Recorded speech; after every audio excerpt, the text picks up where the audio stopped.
धनबाद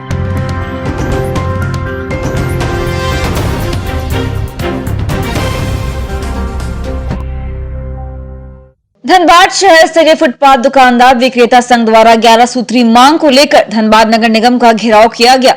मौके पर धनबाद विधायक राज सिन्हा पहुंचे और धनबाद शहर स्तरीय फुटपाथ दुकानदार विक्रेता संघ के प्रतिनिधि मंडल के साथ सहायक नगर आयुक्त प्रकाश कुमार के कार्यालय में पहुंचकर वार्ता की। धनबाद से पंकज सिन्हा की रिपोर्ट। नहीं, नगर आयुक्त ने ये कहीं फील्ड में निकले हैं तो उप नगर आयुक्त से मुलाकात हुई है।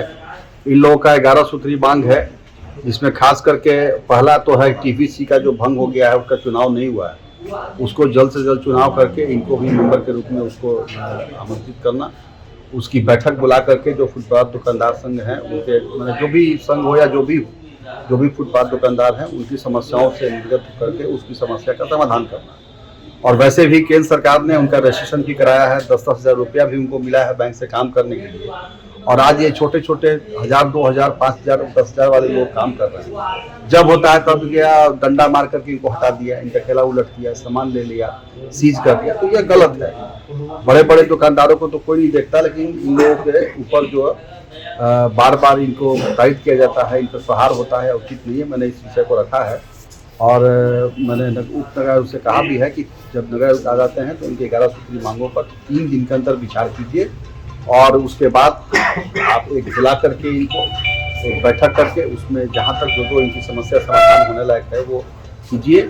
और जब तक इनकी व्यवस्था न हो जाए पूरी तरह से, जगह जगह दुकानदारों को मार करके तोड़ करके दुकान हटाने की आवश्यकता नहीं है। इसके अलावा एक और विषय यह है कि मैंने भी इनसे भी दुकानदार भाइयों से भी आग्रह किया है कि यातायात प्रभावित न हो, सड़क जाम न हो, यातायात सुगम रहे। उसके बाद आप किनारे दुकान लगाइए, अपने रोजगार कीजिए। इसके अलावा कहीं पे जो अस्थायी निर्माण कर चुके हैं, नहीं अस्थायी, देखिए फुटपाथ वाला जब भी होगा तो वो अस्थायी निर्माण नहीं करेगा। कंक्रीट जो लोगों ने कर नहीं तो उसको तोड़वाइए ना, हम कहाँ उसके लिए मना कर रहे हैं। कंक्रीट जो बना करके अस्थायी बनाया है तो फुटपाथ हुआ नहीं ना, वो फुटपाथ दुकानदार हुआ नहीं, तो उस पर प्रशासन कार्रवाई करे, उसके लिए कोई दिक्कत नहीं है।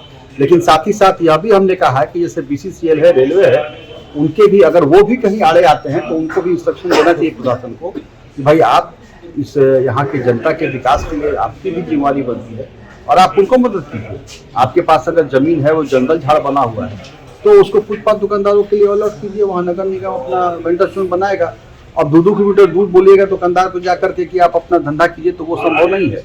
इसलिए व्यवहारिक दृष्टिकोण अपनाते हुए दुकानदारों को बसाने का काम करे, दुकानों को प्रताड़ित करने का काम न करे।